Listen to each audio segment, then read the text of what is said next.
உச்ச நீதிமன்றம் தமிழக அரசின் தலையில் ஓங்கி நறுக்கு நறுக்கு நறுக்கு என்று கொட்டியதை முதல்வர் அவர்கள் மறந்துட்டாரா? உச்ச நீதிமன்றத்தில் திமுக அரசுக்காக வாதாடிய அறிவார்ந்த மூத்த வழக்கறிஞர்கள் பதில் சொல்ல இயலாமல் வாய் மூடி மௌனம் காத்ததை நாடே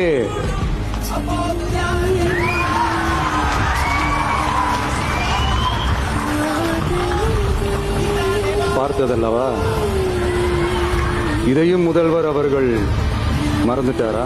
சுப்ரீம் கோர்ட் சொன்னதோட மட்டும் இல்ல, நிஜத்திலும் இன்னைக்கு மக்களுக்கு இந்த கவர்மெண்ட் மேல இருக்கிற நம்பிக்கை மொத்தமாக மண்ணுக்குள் புதைந்து விட்டது. இதுவாவது முதல்வர் அவர்களுக்கு புரியுதா? புரியலனா 2026 தேர்தல்ல திமுக தலைமைக்கு மக்கள் இன்னும் ஆழமா அழுத்தமா புரிய வைப்பாங்க. அப்ப கூட இவங்க என்ன பண்ணுவாங்க தெரியும்ல?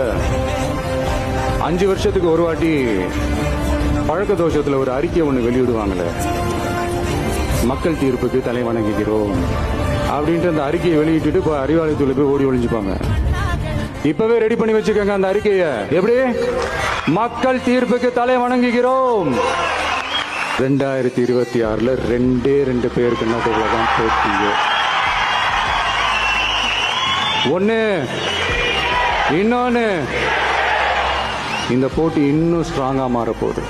100% வெற்றி நமக்கு. வாகை சூடுவோம், வரலாறு படைப்போம், கான்பிடென்டா இருங்க, நல்லதே நடக்கும், வெற்றி நிச்சயம். மீண்டும் சந்திக்கும் வரை நன்றி, வணக்கம்.